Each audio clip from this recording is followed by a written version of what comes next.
Ikan lainnya? Hah? Ikan lain.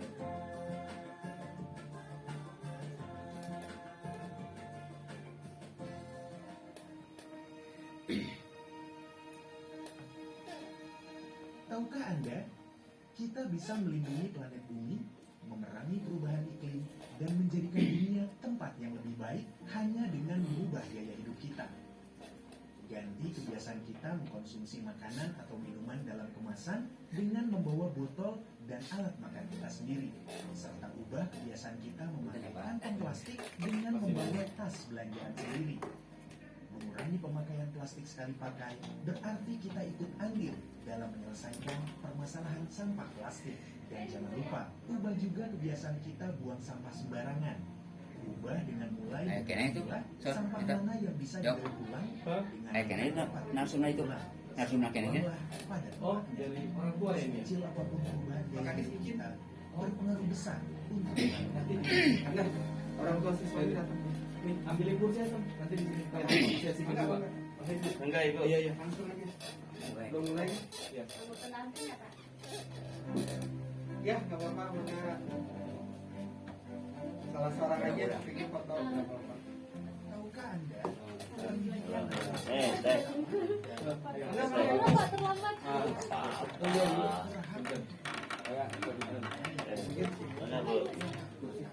Pak. Enggak, Ibu, orang mahasiswa. Oh iya, weh. Enggak. Sini, bebas. Ibu namanya siapa, Bu? Namanya siapa? Ibu Ramiati. Oh, Ibu Ramiati, orang tua siswa ya. Anaknya namanya? Salwa. Salwa. Dari Kelurahan Tengah. Oh ya, Kota Bogor. Baik. Kita bisa menciptakan dunia yang lebih setara. Oke, Dok. Kalau mau Masuk ya. Oke, sip. Informasi dan inspirasi. Pro 1.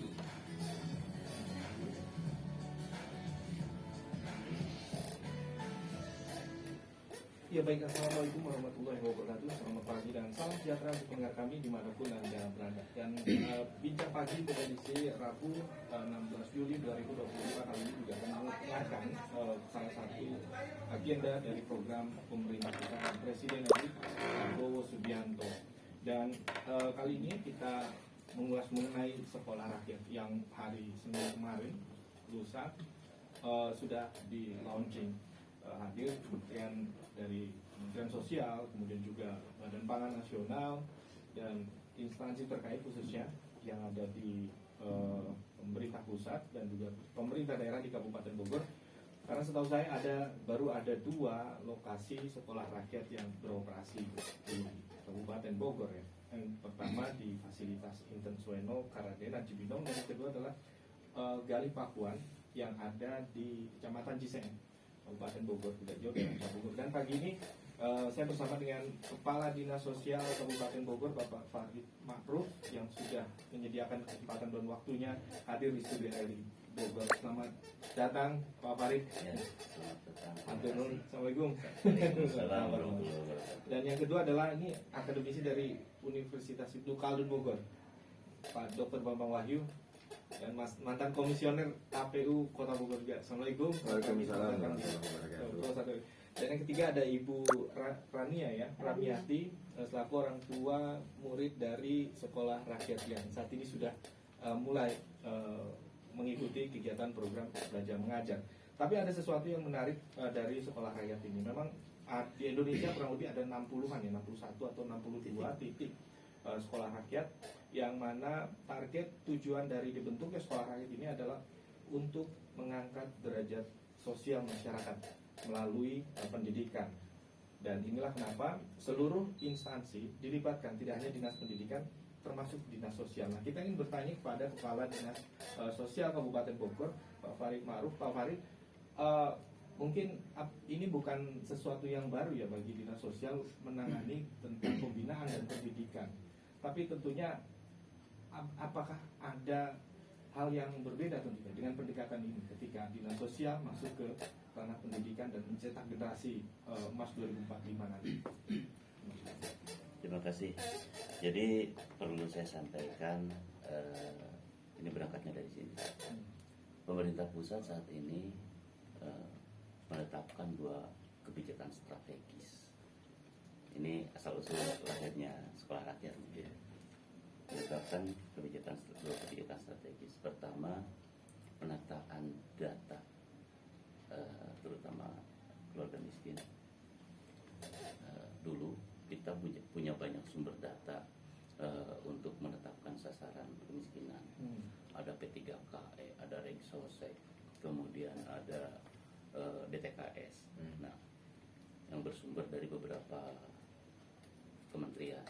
Nah, di tahun ini kemudian diunifikasilah si data-data ini menjadi data tunggal sosial ekonomi nasional. Semuanya dipadukan di sana. Nah, dalam dataset ini akhirnya diberikan semacam klasifikasi. Namanya desil 1, desil 2, desil 3 sampai dengan desil 10. Yang kategori masuk di desil 1, desil 1, desil 2 itu miskin ekstrim, desil 3 miskin, desil 4 rentan. Itu kategorinya nih, klasifikasinya. Nah, ketika sudah ketemu masyarakat kita yang memang kurang mampu, kurang beruntung, muncullah ide di pemerintah pusat bahwa salah satu cara untuk memutus kemiskinan ini jangka panjang ini berangkatnya dari pendidikan. Riset di beberapa negara membuktikan itu. Secara jangka panjang pendidikan adalah solusi untuk memutus rantai kemiskinan. Makanya yang membedakan di sekolah rakyat ini, siswanya yang masuk di sekolah rakyat ini kita tidak bisa memilih, kita tidak bisa mendaftar, siapapun tidak bisa mengusulkan, karena tinggal ngambil dari yang masuk di desil 1 atau desil 2. Jadi keluarga yang masuk di desil 1 kemudian dilakukan ground check, dilakukan validasi, ketemu anak-anak usia sekolah, dimintakan persetujuan terhadap orang tuanya setuju, barulah bisa masuk. Nah, jadi begitu kemarin dibuka MPLS, ini banyak sekali yang masuk ke kami ingin daftar sekolah rakyat. Padahal mekanismenya adalah siapapun tidak bisa daftar, siapapun tidak bisa mengusulkan, nitip, rekomendasi nggak bisa, karena bahannya siapa yang boleh sekolah masuk di sekolah rakyat itu sudah ada di PPSN desil 1, desil 2. Gitu. Ini yang membedakan. Jadi kaitannya erat di antara 2 kebijakan ini, kebijakan DPSN dengan kebijakan sekolah rakyat. Nah, ini perlu kami sampaikan juga bahwa di Bogor itu memang ada dua-duanya itu sentra milik Kementerian Sosial. Satu sentra terpadu Inten Sueno di Radengan, satu lagi sentra Gali Pakuan di Ciseeng.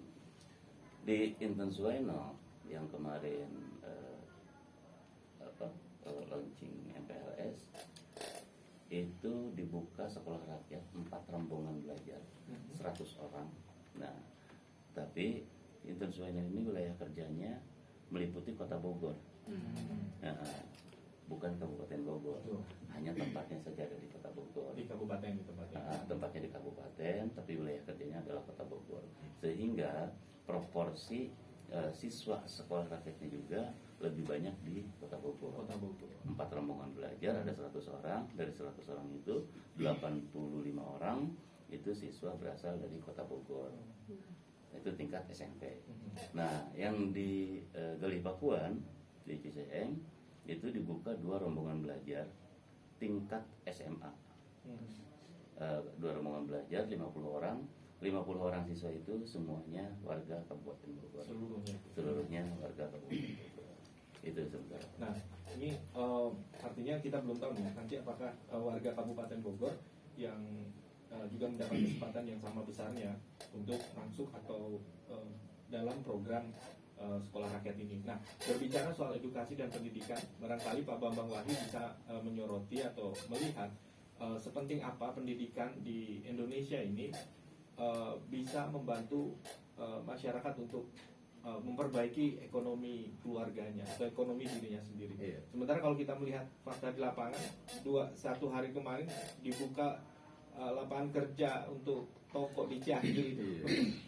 Ribuan. Antriannya cukup ribuan. Iya. Nah, ini kan seperti apakah benar pendidikan ini bisa menjadi solusi untuk keluar dari persoalan itu? Iya. Nah, banyak yang mengkritisi kenapa nggak dikasih pelatihan keterampilan dan lain sebagainya. Iya. Nah, kurang lebih gimana pandangannya Pak Iya. Bambang? Yang pertama kan tema besarnya itu kan indeks pembangunan manusia ya. Indeks pembangunan manusia berarti kalau kita peliputkan bidang pendidikan, kesehatan, dan kesejahteraan ekonomi. Nah ini ranahnya ranah pendidikan. Ranah pendidikan ini saya suka ketika ada hashtag misalkan kita memutus rantai kemiskinan ekstrim dengan jalur pendidikan. Karena dengan pendidikan itu semua orang selain mereka adalah hak universal, hak asasi manusia, tapi pendidikan itu kan sebenarnya sebuah metode, sebuah cara mereka untuk bisa mengkreasi masa depannya masing-masing dengan pendidikan. Persoalan yang sangat mendasar sebenarnya dalam tata kelolanya ya. Kalau Pak Kadis, Pak Farid Ma'ruf ini kan pelaksana di daerah, tapi kebijakan pusatnya ini sebenarnya agak sedikit complicated. Misalkan seperti ini, apakah sudah tupoksinya ketika Kementerian Sosial itu menggarap masalah pendidikan? Karena itu kan sudah ada kementerian khusus ya, ada Kemendikdasmen, kemudian ada Kemendikrisetdikti gitu, masing-masing punya. Kalau nggak salah untuk masyarakat, untuk anak-anak berprestasi itu ada sekolah Garuda ya Pak ya, sekolah Garuda itu untuk anak-anak yang ini yang berprestasi. Beasiswa Garuda juga Iya. ada kemarin itu yang dari si Lewili yang Iya. Kanada itu dapat. Iya benar. Beasiswa. Sementara untuk masyarakat miskin ekstrim itu diinikan oleh Kementerian Sosial dengan sekolah rakyat. Ini sebenarnya persoalan yang terlihat ada tumpang tindih kebijakan. Seharusnya masalah pendidikan itu sudah diserahkan kepada Kemendikdasmen saja. Saya kemarin membaca beberapa persoalan ya, karena ini berdasarkan Impres nomor 8 tahun 2025 ya. Artinya memang ada kerjasama kementerian di situ. Tapi ketika misalkan Kementerian Sosial itu masih menyuruh Kemendikdasmen untuk menyusun kurikulumnya, untuk rekrutmen gurunya, ya kenapa nggak diserahkan ke Kemendikdasmen aja sebenarnya? Karena mereka sudah terbiasa dengan itu. Di satu sisi sebenarnya gini, Kementerian Pendidikan itu harus melakukan otokritik ya. Karena apa? Karena hilangnya kepercayaan publik dan kepercayaan politik terhadap mereka dalam pengelolaan pendidikan dasar ini, sehingga muncul kemudian konsep sekolah rakyat. Misalkan masalah sistem penerimaan siswa baru misalkan ya, yang setiap tahun itu selalu rusuh gitu, selalu menjadi berita yang viral. Nah hal-hal seperti itu sebenarnya otokritik bagi mereka untuk berbenah diri. Bagaimana dengan eksistensi dari kementerian yang lain? Kementerian yang lain itu kan sebenarnya sifatnya supporting saja. Misalkan gini, untuk daerah-daerah tertinggal, kita nggak berbicara Jawa, Jawa relatif inilah bagus. Tapi untuk daerah-daerah tertinggal, persoalan ini menjadi sangat mendasar. Pertama misalkan masalah infrastruktur gedung sekolah yang rusak, fasilitas segala macam yang nggak ada Pak. Kemudian yang keduanya misalkan akses mereka kepada sekolah itu, mereka harus menyeberang sungai misalkan, nggak ada jembatan. Kemudian kenapa nggak ditambahkan misalkan bis sekolah atau perahu sekolah misalkan? Hal-hal seperti itu kan sebenarnya bisa dilakukan supportingnya oleh kementerian yang lain. Jadi tidak hanya dalam konteks pengadaan sekolah saja, tapi mereka mensupport fasilitas, sarana, prasarana dan infrastruktur lainnya. Nah itu sebenarnya yang terjadi. Tapi ketika ini menjadi sebuah terobosan baru, apalagi dengan data tunggal ekonomi sosial terpadu nasional tadi itu, saya kira ini sangat menarik. sebuah terobosan yang sangat sangat Mungkin kalau gede, kita ya. hanya melihat Bogor kota dan kabupaten, tidak melihat bagaimana saudara kita yang ada di Kalimantan, Benar, ada di Sumatera, benar. pedalaman seperti itu, Mhm. berapa besar kebutuhannya. Nah, Iya. kalau misalkan melihat di Kabupaten Bogor Iya. dengan formasi sekolah yang nantinya akan dibangun, sebenarnya pemerintah Kabupaten Bogor juga kalau tidak salah juga punya program ya Pak Kadis ya, yang memberikan beasiswa kepada siswa yang tidak terserap di sekolah negeri, yang masuk swasta, gitu. Dia diberikan beasiswa, kemudian juga banyak juga program-program yang beasiswa Pancakarsa kalau tidak salah, itu untuk mereka melanjutkan. Dan juga program ada jalur sarjana. afirmasi kan Jalur afirmasi. untuk Ya. mahasiswa miskin dan teman-teman disabilitas masuk ke situ. Artinya di jalur yang resmi nasional penerimaan siswa itu memang sudah ada. Cuma mungkin tadi Tapi bukan kesia-siaan saja gitu. Kalau misalkan kita buat program yang sama, modelnya sama, sementara jaminan ke depan itu enggak. harus ada studi kelayakan yang sangat komprehensif. Ya. Karena orang melihat itu sebagai sebuah proyek dari pemerintah ya, dari presiden yang sekarang. Kita harapkan itu berlangsung secara kontinu. Jangan sampai presidennya pemilu 5 tahun yang akan datang berganti, kemudian program itu berganti kan jadi ini, jadi bubble gitu, jadi gelembung Nah. seperti itu. Jaminan keberlanjutan programnya sendiri. Bisa melihat, yakin tidak. Ini kan SMA itu 3 tahun ya, Iya. SMP 3 tahun. Selesai SMP masuk ke SMA kan kepotong setahun, jadi cuma sampai kelas 2 SMA nih yang dari berlanjut dari SMP ke SMA. Ya itu yang kita takutkan ketika ketika misalkan dilakukan oleh kementerian yang bukan bidangnya, bukan tupoksinya, itu hanya menjadi proyek politik saja. Itu yang ininya. Jadi kalau sifat pendidikan itu kan harus kontinu ya. Kontinu, universal Ya. dengan Undang-Undang Nomor 20 Tahun 2003 itu sebenarnya itu sudah tercoverkan gitu, sebuah regulasi atau legal standing untuk memperlakukan hal seperti ini. Jadi kita harapkan kemudian Kemendikdasmen itu memang benar-benar mengkaji, benar-benar merumuskan program yang sangat bagus, yang sangat komprehensif terkait dengan sekolah, apapun bentuk sekolahnya, mau dilakukan oleh pemerintah, swasta dan lain sebagainya, sehingga kemudian kementerian lain itu tidak juga turut serta untuk membuat sekolah-sekolah seperti itu. Itu yang ininya, yang apa? Tapi mungkin Pak Prabowo kan melihatnya setiap kementerian itu kan membuat sekolah, terutama di level perguruan tingginya ya, sekolah kedinasan. Kedinasan. Seharusnya tentang pengelolaan dana 20% anggaran pendidikan itu sebenarnya kalau difokuskan ke Kemendikdasmen atau kementerian pendidikan secara umum itu sebenarnya sudah selesai. Artinya sekolah kedinasan itu kan kepentingan dari kementerian yang lainnya, itu nggak usah diberikan subsidi APBN seharusnya. Itu udah mandiri dari masing-masing kementerian saja gitu. Tidak harus tadi seakan-akan orang itu rebutan untuk mengelola dan dana 20% anggaran pendidikan itu loh. Jadi setiap kementerian itu ada masing-masing bikin sekolah kedinasan ini sesuai dengan tupoksinya, sesuai dengan keahliannya.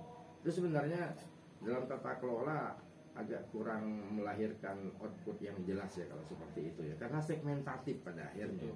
Itu kementerian. Tapi kan pasti tentunya ada tolak ukur ketika yang masuk ini tidak diseleksi ya Pak. Jadi memang dia dijangkau oleh pemerintah untuk menjadi prototipe, model belajar, kemudian juga bagaimana hasil yang diperoleh dengan metode yang boarding school kurang lebih seperti itu. Kalau saya katakan mewah Bu, jadi sangat bersyukur sekali anak multi entry, multi exit istilahnya. Pakai laptop semua, terus itu bagus. Itu kalau dirupiahkan agak kecil ini. Nah ini Pak Farid, kira-kira untuk sokongan APBD Kabupaten Bogor masuk nggak ke sana? Atau tekor nggak sih Pak Bogor dengan program itu di sini? Sampai saat ini belum ada dari APBD masuk ke sana. Belum ada. Semuanya masih dari pusat. Nah, saya kira pertimbangan tadi mungkin sudah didiskusikan secara matang di pemerintah pusat. Kenapa pada akhirnya Kementerian Sosial yang jadi leading sektor, kenapa yang lain support saya pikir itu sudah melalui proses yang panjang. Tinggal kita lihat bagaimana sekolah rakyat ini sesuai nggak dengan gagasan-gagasan yang melahirkan berdirinya sekolah rakyat.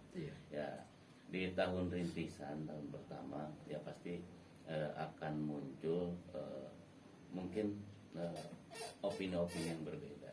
Nah, tapi kalau kita lihat kemarin langsung ke kelas, langsung ke ruang lab, Iya. ini luar biasa difasilitasinya.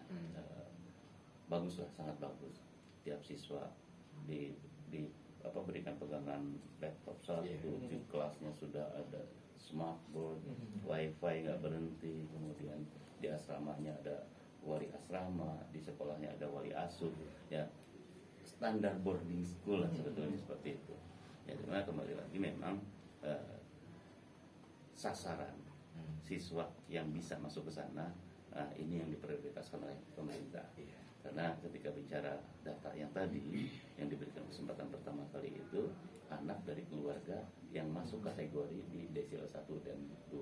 Nah, targetnya adalah ketika anaknya sudah melalui pendidikan di sekolah rakyat ini, kemudian diberikan bukan hanya kemampuan akademik, tapi kemampuan terapan, kemampuan teknokratik. Ini diharapkan setelah lulus, ya kalau yang mau melanjutkan akademik mangga, tapi karena sudah dibekali dengan keahlian, diharapkan ini menciptakan terutama ya kemandirian, entrepreneurship, kemudian bisa melakukan sesuatu untuk meningkatkan kesejahteraan ekonomi keluarganya. Itulah target jangka panjangnya, memutus mata rantai kemiskinan dari sekolah. Itu sebetulnya besar sekali kalau misalkan kita hitung dari 3 kali makan. Kemudian kurikulumnya juga pasti spesial juga kan Pak? Kurikulum nasional. Ya, kurikulumnya nasional. Berbeda dengan ya kalau sekolah kedinasan itu seleksinya ketat itu. Jadi mereka yang masuk adalah mereka yang sudah benar-benar siap untuk belajar, siap untuk menerima ilmu dan siap untuk mengembangkan dirinya. Nah, kalau di sekolah rakyat kan latar belakangnya beda-beda Pak. Ada metode tertentu gitu dalam atau ruang tertentu atau kamar tertentu atau hal-hal khusus lah supaya mereka mengejar dari kurikulum yang nantinya diterapkan. Kan nggak mungkin kurikulumnya downgrade juga dengan sekolah pada umumnya. Kalau kurikulum memang mengikuti kurikulum nasional ya, tapi ada beberapa agenda yang lebih di sana seperti layaknya di boarding school. Kalau di sekolah yang non boarding kan kita ada ekstrakurikuler, ada yang seperti itu. Nah, ini mungkin itunya dibanyakin dengan spesifikasi. Nah, kemarin saya cek yang dari Papua nih misalnya, ternyata di sana sudah dipersiapkan ruang-ruang untuk mencetak keterampilan tertentu. Disiapkan lahan berapa luas, di situ diproyeksikan untuk pengembangan pembibitan pohon, buah-buahan, kemudian untuk ternak, kemudian untuk kemarin saya sempat lihat membuat batik di situ, keterampilan membuat itu. Jadi diarahkan lebih ke memiliki skill. Seperti sekolah vokasional mungkin. Model-model begitu. Dan ini sebuah terobosan dan kita juga berharap dari sekolah rakyat ini juga akan menjadi kajian-kajian ilmiah nanti ya, jurnal-jurnal ilmiah untuk memperbaiki dan menemukan seperti apa metode pendidikan dan pembelajaran untuk anak-anak di Indonesia supaya kita benar-benar tercapai generasi pas 2045. Dan kita akan lanjutkan perbincangan kita setelah jeda berikut ini. Jadi jangan kemana-mana, tetap di Pro sampai dari Pro.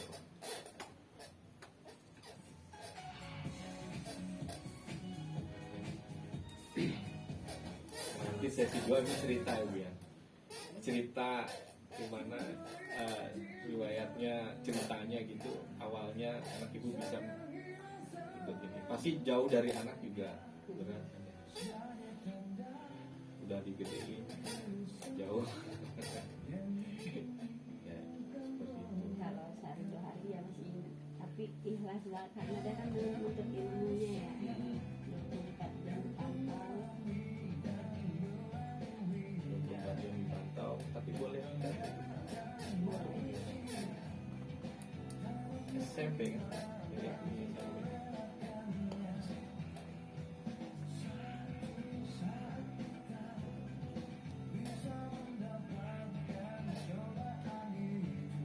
nggak apa-apa ya dia nanti kalau cerita itu latar belakangnya seperti apa yang bisa. Bunteran kalau enggak juga nggak apa-apa ya bukan.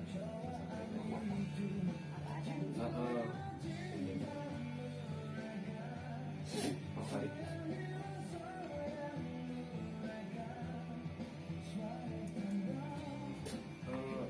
Apa namanya? yang dua tempat tadi nanti itu yang di Jasingan sama di apa namanya, itu berapa banyak nanti yang akan diserap gitu untuk sekolah nanti Apa ya? yang di Jasingan sama yang di Jasingan sama di Cilengsi ya, itu kira-kira untuk berapa angkatan belajar? Kalau yang di Cilengsi target itu 4 rombel ya, SD 2, SMP 2. Oh, ada SD-nya juga. SD-nya ada yang di dari Papua.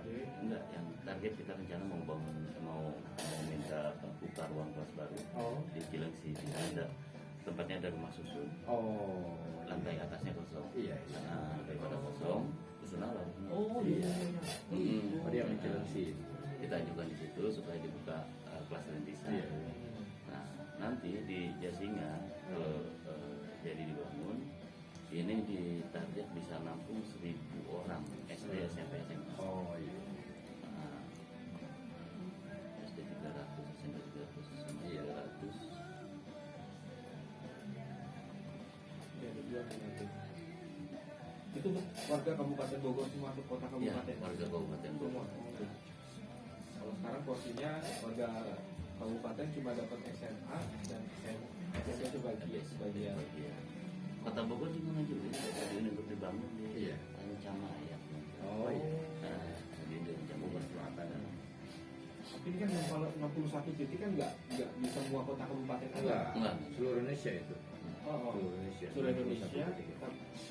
Kabupaten tertentu. Kabupaten tertentu yang punya, yang siap Data. bangunan itu. Oh, jadi kembali lagi usulan dari Iya. kepala daerahnya untuk menyelenggarakan sekolah rakyat. yang ada Jadi sama fasilitasnya. kayak beda sama MBG ya. Iya. MBG juga yang Iya, iya, iya. Gitu. Ini outputnya itu.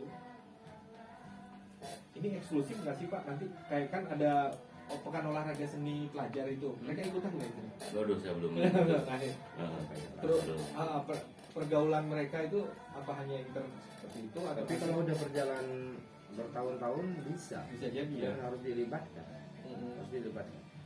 Berarti kan nanti kan kedepannya pramuka harus bikin Nah, gugus di gitu. situ. Iya. Pasti. OSIS gitu. ya Iya. kan. Iya, Kayak paskib kan kalau lomba-lomba paskib kan dari sekolah rakyat iya. ikut juga. Iya. Pasti lah infrastruktur seperti Pasti, itu pasti ngikutin. Itu kan pengembangan dari kurikulum. Ya memang pemerintah belum punya ya apa namanya prototipe sekolah boarding itu ya. Yang Iya. punya kan pondok pesantren Pesantren, pondok pesantren. sama iya itu ya sekolah Jadi internasional. ini kayaknya perpaduan antara sistem boarding, pesantren, Iya, sekolah reguler, iya, sama unsur baru TIK. iya. Karena Gus Ipul kan hadir 16 pesantren. Kayaknya dikolaborasi di dalam Iya, iya, sistem itu. Ya, dulu ada sekolah rintisan, sekolah-sekolah banyak kan modelnya bertaraf internasional, kalau bertaraf Iya. sekolah unggulan, Mhm. kurikulum pun ganti-ganti ya. Iya. Kurikulum terakhir Merdeka, kurikulum 2019 Sekarang ya, deep learning. deep learning. Mhm. Kalau yang di ini. Nah, itu yang model-model itu kan yang menikmatinya hanya orang-orang yang punya akses tertentu atau kemampuan ekonomi tertentu Ya, kan. ya, ya, ya. Nah sekarang nggak bisa, tertutup semuanya, hanya bisa diakses oleh keluarga di desil 12. Yang miskin dan rentan itu tadi ya. Nah, jadi meringankan beban keluarga juga di rumah ya, Iya. gimana gitu kan. Iya. Negara Kota Bogor masuk sekolah negeri ya, keluar 8 juta itu benar. Iya. model begitu Ya, ya, ya, ya.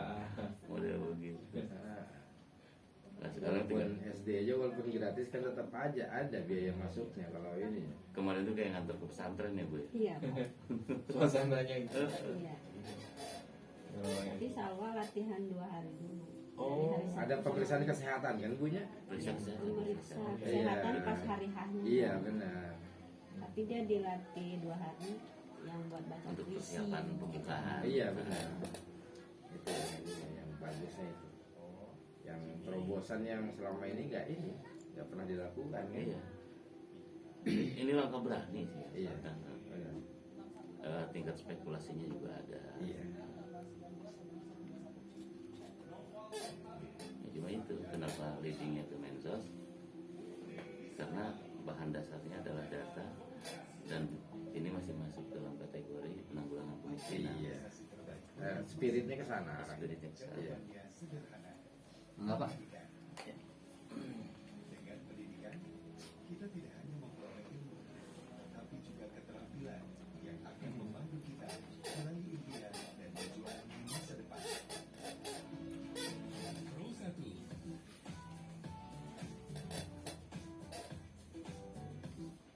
Kanal informasi dan inspirasi.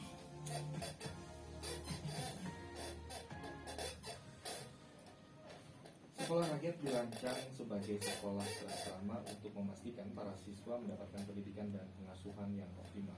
Fasilitas yang disediakan mencakup asrama, kemudian juga metode belajar, juga tempat ibadah, termasuk juga pakaian, kemudian seragam, jas dan lain sebagainya, dilengkapi dengan fasilitas olahraga, rekreasi, kantin serta layanan kesehatan bagi siswa. Yang semuanya itu gratis.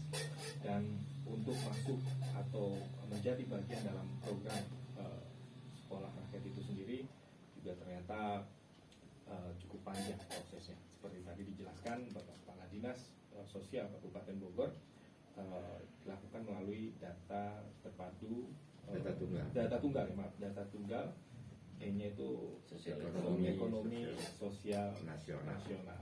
Seperti itu. Nah, kita sekarang berkesempatan untuk ngobrol nih dengan Ibu Ramiati. Iya, Assalamualaikum, selamat pagi Bu. Waalaikumsalam. Nah, Bu Ramiati warga dari Kelurahan Tengah Kelurahan Cibinong. Cibinong. Anaknya Sawah ya. Sawah Aulia Azwah. Sekarang Udah sekolah di sekolah rakyat mhm, dari hari Senin kemarin ya. 14 Juli ya. 14 Juli. Nah, Bu Salwa kan bagaimana bisa prosesnya gitu ya, bisa sampai Salwa sekarang ikut menjadi bagian dalam program sekolah rakyat itu. Iya, prosesnya didatangin tim PKH ya. Oh, dari PKH, Ya. program Keluarga Harapan ya. Iya. Salah satunya itu. Karena ada namanya Salwah di situ. Mhm. Ya, di dekat Bu. Ya. Terus Enggak. ditanya ke anaknya mau, anaknya mau banget. Mau.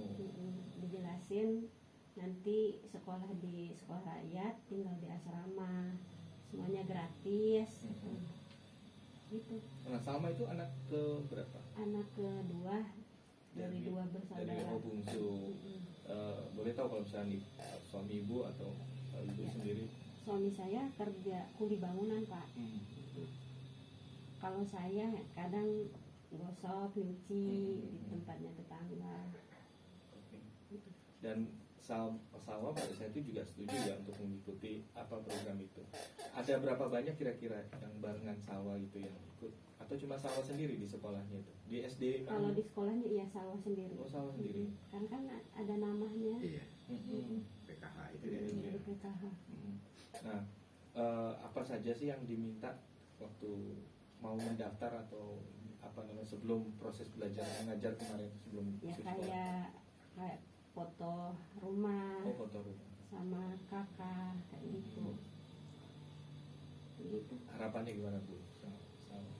Harapannya biar anaknya bisa mengembangin bakat-bakatnya. Emang punya bakat apa itu Salwa itu? Di Salwah itu kalau di sekolahnya suka ikut ini Pak MTQ. Oh, iya. Terus dia juara 2 MTQ. Oke. Yang dia gampang ngapalin yang kayak surat-surat di Al-Quran itu dia karate juga berhenti di tengah-tengah karena biayanya ya. Ya gitu. Terus dia di sekolah juga dapat peringkat. Anaknya itu cepet nangkap Pak kalau Iya. belajar. Begitu anaknya itu senang banget sekolah di situ. Iya. Malah nggak sabar lagi kapan Oh, gitu. kapan mah mulainya, nanti belum dikasih tahu tanggal pembukaannya. Jadi udah nggak sabar deh nunggu Pak. Iya. Terus berdua hari ya berarti ibu ditinggal. Iya, 2 hari. Kangen Bu. Kangen sih Pak. Kangen ya? Biasa ada sawah.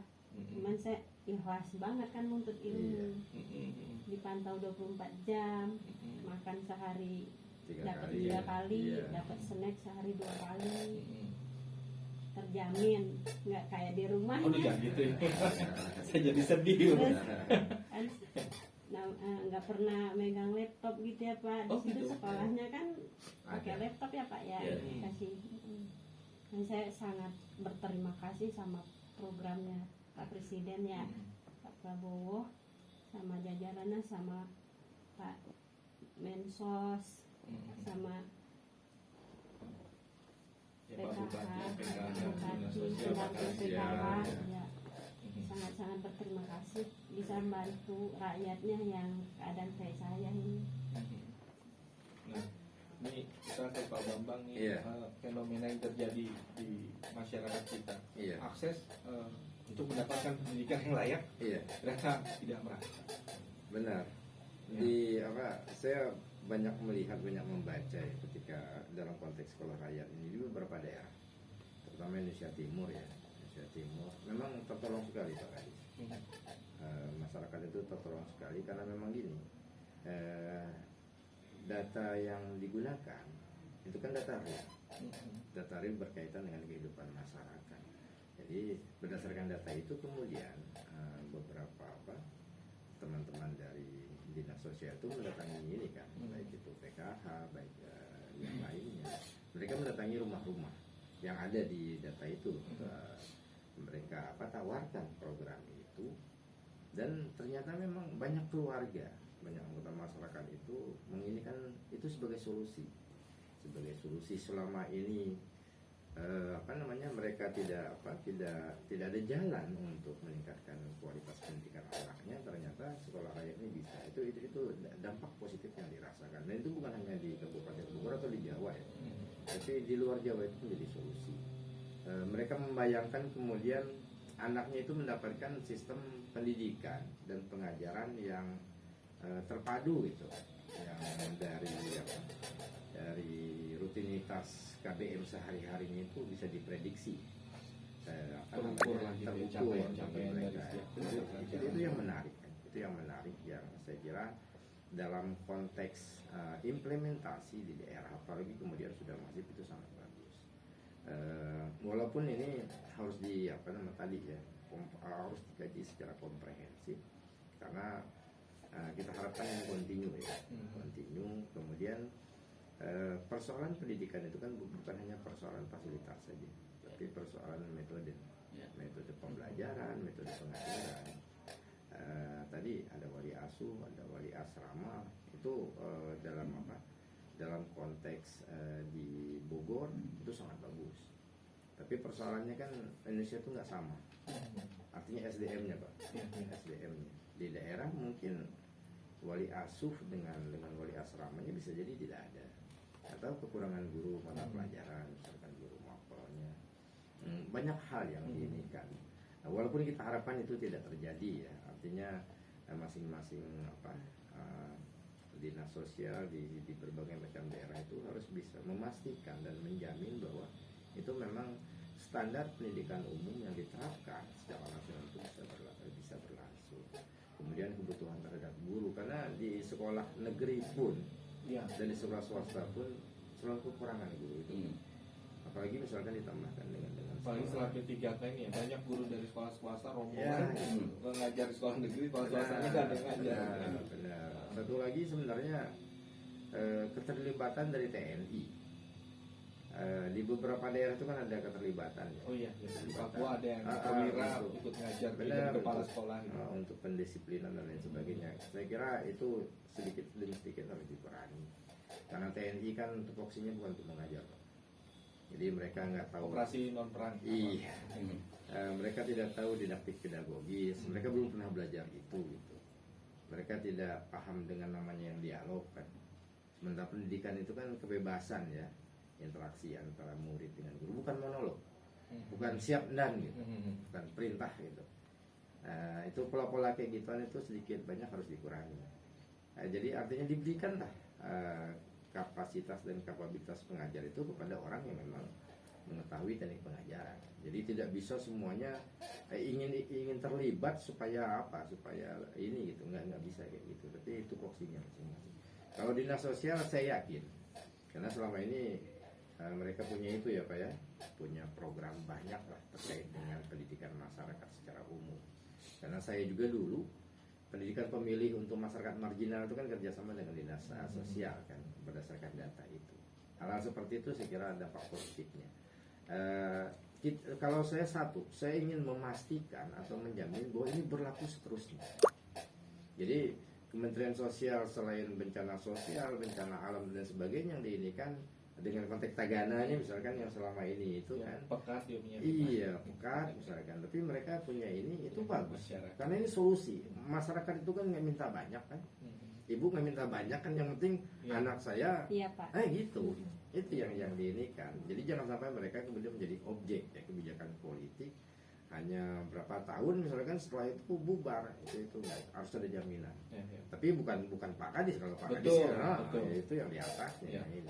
Tapi saya pikir kalau misalkan tidak berkelanjutan, Pemkab Bogor masih bisa mungkin Pak untuk merealisasikan itu. Sangat bisa. Oh, iya. Iya. Itu kan tinggal tergantung kebijakan. Benar. saja. Ketika ada komitmen bahwa ada sesuatu yang bagus nih, model-model sekolah rakyat, ya ternyata idenya muncul di daerah, bisa saja. Dibutuhkan oleh masyarakat. Betul. Ya. Yang penting kan tadi yang disampaikan Bu Ramiati ini fakta. Kita belum pernah ketemu ya Bu ya. Ini fakta bahwa yang masuk di sekolah rakyat itu nggak bisa milih. Benar. Orang nggak bisa daftar, ya kan? Kalau pengen daftar, ya silahkan masuk di desil 1, desil 2 gitu. Dengan kata lain harus miskin, Iya. Pak ya. Iya. Mana ada orang yang mau miskin? Iya, Tidak ada, ya. Silakan masuk di desil 1, desil 2. Nah, yang ada di desil 1, desil 2 ini juga kan jumlahnya banyak sekali, Pak. Ada 122.000, Pak.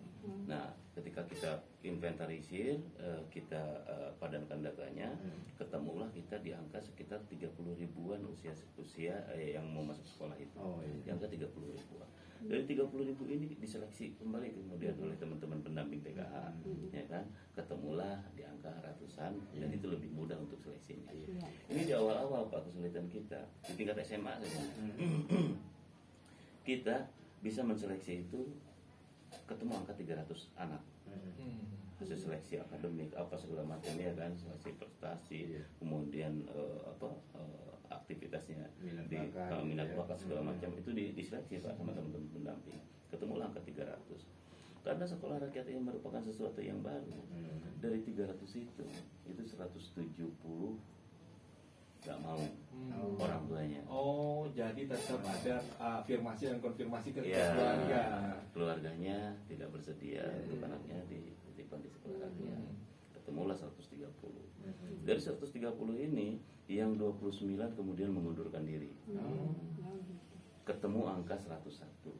Ya kan? Nah, kita awalnya di tingkat SMA ini diberikan peluang untuk membuka 4 rombongan belajar. Kalau 101 cukup kan? Nah, ternyata di tengah perjalanan rombelnya nggak 4 jadi 2. Nah, akhirnya yang 50 kan kalau 2 rombel, berarti kita harus menggeser yang 51. Nah, akhirnya yang 51 ini kita komunikasi dengan teman-teman di Dinas Pendidikan Provinsi supaya dititip di SMA negeri milik pemerintah melalui jalur afirmasi. Itu solusinya. Jadi di awal-awal memang ya tingkat kepercayaan terhadap berjalannya program ini bukan berlangsung tapi baru berjalannya program ini sudah diragukan banyak pihak. Ya, sekali, Pak, ya. Tetapi begitu kemarin di launching MPLS-nya justru kami kebanjiran. Kapan buka? Iya. Sekolah rakyat nggak akan buka pendaftaran dari manapun Ya, gitu. seperti disampaikan tadi ya, kalau mau daftar ya Ya, silakan masuk masuk dulu ke desil 1, desil 2 gitu. harus jadi miskin. Karena jangan sampai juga. Tapi tetap aja nih ada yang miskin nolak, berarti miskin nggak tahu diri, bukan gitu lah. Oh bukan. Mungkin karena masih ragu. Oh, masih ini ragu, benar ya? nggak programnya gitu. Karena belum Iya, kan? melihat ya Belum sekolahnya kelihatan. kayak apa. Iya, iya. Belum kelihatan. Padahal terpilih loh mereka itu. Nah, dari awal kan sudah disosialisasikan bahwa kelas rintisan ini akan dibuka di Intensueno kemudian di Gali Pakuan. Orang tahunya yang namanya Intensueno dan Gali Pakuan ini panti Iya, rehabilitasi. untuk para penyandang Isinya orang difabel, orang Iya. terlantar, lansia terlantar, nggak punya keluarga, ex ODGJ, mantan pecandu. Orang tanya begitu kan? Iya kan? Nah, belum kelihatan bahwa sekolah rakyat ini akan seperti apa. Makanya banyaklah yang tidak bersedia. Salah satunya itu, Pak. Jadi kalau ditanya, ibu kan di awal ditanya, nanti sekolahnya di mana, asramanya di mana? Iya. Di Intensweno. Orang tahu Intensweno itu panti rehabilitasi. Nah, mungkin salah satunya dari itu. Tapi ya, itu kan hanya di kelas di sana ya. Mudah-mudahan direalisasikan. Mudah-mudahan Bogor ini jadi prioritas. Kita bangun di wilayah yang lain untuk yang permanennya. Nah, nggak apa-apa disepil nih Pak. Di mana kan nanti yang benar-benar proper gitu untuk program sekolah rakyat ini di Kabupaten Bogor. Dan pemerintah Kabupaten Bogor juga katanya punya intens juga ke sana untuk memperkuat mungkin program ini. Kami sudah mengajukan. Yang kita dorong itu ada di Jasinga, lahannya seluas 11 hektar. Nah, 11 hektar itu diharapkan bisa menampung siswa sebanyak 1.000 orang tingkat SD, SMP, SMA.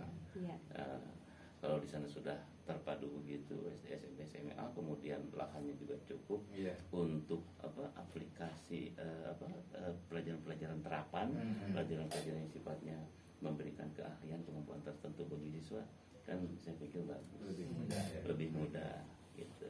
Dan kalau sekolah boarding ini kan ada ritual yaitu bangun subuh-subuh Pak. Pasti. Mirip kayak sekolah kedinasan gitu. Ya. Lebih disiplin gitu. Dan nggak tahu nih, mereka nggak akan punya basis tongkrongan seperti ini apa ya? Lingkarannya hanya di situ. Ya artinya model outputnya juga pasti akan berbeda dengan kita yang sekolah negeri nih. Ya termasuk saya nih sekolah-sekolah pada umumnya ya. Tawuran, nongkrong gitu, punya teman gak jelas gitu seperti itu. Yang ini terhindari sekali seperti itu. Nah, kalau melihat dari sistem begini, tadi saya sampaikan ada wali asuh, ada wali asrama. Jadi baik di kelas, di luar kelas, bahkan di asrama, ini pengawasannya intens. Ya, pengawasannya melekat. Wali asrama kemarin saya cek itu paling sedikit satu kamar itu ada 18 orang. Satu kamar 8 ada yang 18 orang. Kamarnya tingkat orang, tempat tidurnya. tempat tidurnya tingkat. Nah, 18 orang diawasi oleh satu orang dan wali asrama juga nginep kamarnya di sebelah asrama. Nempel dengan asrama. Jadi kalau kasakusuk malam-malam ketahuan ya. Ketahuan Ada itu. CCTV gitu. CCTV ada, orangnya juga ada. Jadi peluang untuk terjadinya hal-hal yang tadi disampaikan mungkin saja ada, tapi memang untuk sukses butuh perjuangan Pak. Ya salah satunya itu menahan kenyamanan mungkin ya, kesenangan harusnya. Berbeda dengan mereka sekolah pesantren. Mirip sebetulnya metodenya. Kemarin saya ngobrol dengan kepala sekolah, dengan para guru yang ada di sana. Jadi pagi memang bangun subuh, ngaji, olahraga, persiapan, sarapan, sekolah, pulangnya sore itu biar istirahat dulu, habis maghrib sholat berjamaah, ngaji lagi, dan gitu aja. Ini kalau misalkan terrealisasi luar biasa, di Jakarta aja bisa menampung 1.000 orang. Dan satu lagi di mana, di Ciseeng ya? Ranca Bungur atau di Cilengsi. Cilengsi. Kami mengajukan di Cilengsi itu untuk dibuka kelas rintisan juga, tingkat SMP dan SD. Di sana pemerintah Kabupaten Bogor memiliki fasilitas rumah susun, ada 2 bangunan. Di 2 bangunan itu ada 1 lantai, masing-masing 1 lantai kosong. Mudah-mudahan itu bisa dipergunakan untuk buka ruang kelas baru. Berapa banyak kapasitasnya yang bisa diserap di sana, SMP dan SD? SD 2 rombel, SMP 2 rombel cukup, sampai 4 rombel cukup. Kemarin kita cek ruangannya lumayan. Kalau untuk 1 lantai itu untuk 100 orang, termasuk wali asuh, wali asrama, guru segala macam, sepertinya cukup. Dan ini bisa berkelanjutan kan, bisa dari SD-nya di sini, SMP-nya juga tetap di situ. Sementara kan kalau di umumnya kan jumlah SD lebih banyak daripada jumlah SMP. Begitupun juga tingkat SMP. Mulai dari nol lagi, mulai dari nol lagi. Ini stabil. Jadi ini benar-benar memiliki tujuan untuk mencetak kader-kader yang akan menjadi penggerak bangsa kita ya. Termasuk juga merubah nasib keluarga ya Bu ya. Iya, sangat membantu. Nah, harapan Ibu emang cita-citanya Salwa dulu apa Bu? Salwa itu kan cita-citanya mau jadi guru. Oh iya. Terus dia itu berubah lagi enggak? Enggak berubah. Setelah tamat SD dia maunya mondok. Mondok. Oh dari awal mau pengen mondok. Dari awal mau mondok, kayak abangnya juga mondok. tapi mamahnya belum bisa mondok. Abangnya juga mondok, kan biayanya. Iya. Benar. Oh, Pas ada program sekolah. program sekolah rakyat, dia senang banget, Iya, senang. sama aja. Sama aja. Sama diajar ngaji Sama juga. aja. Ngaji juga. Ngaji. Jadi memang cita-citanya dari awal udah pengen mondok, terus pengen ngajar jadi guru ya. Jadi guru. Luar biasa. Ya, insya Allah akan tercapai. Saya yakin, aku yakin Iya. akan tercapai. Iya. Dan di keluarga ibu akan ada apa namanya yang mengangkat lah seperti Iya. itu. Amin. Amin. Nah, kita sudah tidak terasa sudah di ujung acara juga. Nah, mungkin ini untuk penutup Pak Kadis, program sekolah rakyat yang mengangkat derajat sosial kemasyarakatan. Kira-kira apa yang ingin disampaikan atau untuk pemerintah pusat termasuk juga masyarakat di Kabupaten Bogor dengan program ini?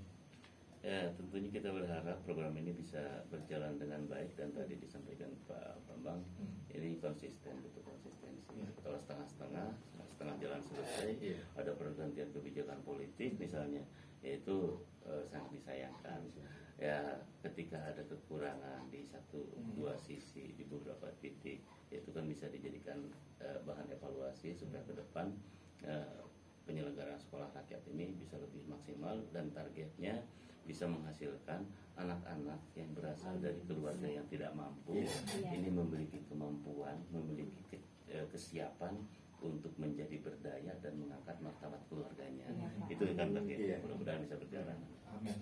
Pak Budi.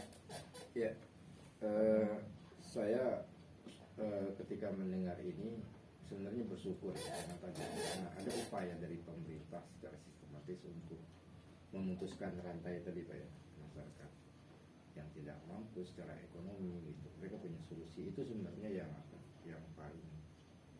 paling manusiawi yang bisa dilakukan oleh pemerintah, apalagi misalkan dengan pendidikan sebagai solusi, karena pendidikan itu nggak ada ruginya. Nah, harapannya sama dengan Pak Kadis tadi, kita harapkan ini bisa berlangsung selamanya, karena yang dibutuhkan masyarakat itu, bagaimana dengan mereka memiliki anak dan mereka tidak terlalu banyak beban ekonomi keuangannya dikeluarkan, tapi anak itu ada fasilitas negara yang mereka bisa untuk mengupgrade kemampuan dirinya, kemudian untuk menatap masa depan yang lebih bagus. Artinya masing-masing anak itu kan cerdas, nggak ada anak yang bodoh itu. Nah, mereka cerdas. Nah, ketika mereka dapat prasarana dan fasilitas untuk meningkatkan kecerdasannya itu, insya Allah mereka akan menjadi orang-orang yang terbaik di masa yang akan datang. Amin. Kalau kita udah tua ya Pak ya, mereka anak-anak ini yang akan melanjutkan. Iya. Itu harapan kami juga. Iya, benar. Artinya selama ini kan kalau yang orang-orang di atas kan pasti rata-rata mereka yang keluarganya berasal dari keluarga Benar. berada gitu, sekolah internasional di luar negeri dan lain sebagainya. Tapi ya mudah-mudahan dari masyarakat ini ya miskin kurang lebih seperti itu akan membantu dan menjadi kebanggaan buat keluarganya, buat lingkungannya, buat leluhurnya, seperti itu. Dan memang sekolah rakyat ini juga dilengkapi dengan berbagai fasilitas yang tentunya menjadikan mereka nanti akan setara dengan anak-anak yang sekolah di sekolah dalam tanda kutip yang berkualitas. Dan kita berharap apa yang menjadi ikhtiar bangsa ini, ikhtiar Pak Dinas, Pak Bupati Bogor, Pak Bambang Wahyu dan Ibu akan membawa perubahan yang lebih baik. Amin. Amin. Mewakili kerabat kerja yang bertugas, saya Yofri Haryadi undur diri dari ruang dengar Anda, dan terima kasih Pak Kadis, Pak Bambang, Bu Miati sudah hadir di studio. Kita akhiri bila taufik wal hidayah. Wassalamualaikum warahmatullahi wabarakatuh. Dan kita akan lanjutkan acara program berikutnya. Tetap di Pro 1 RRI.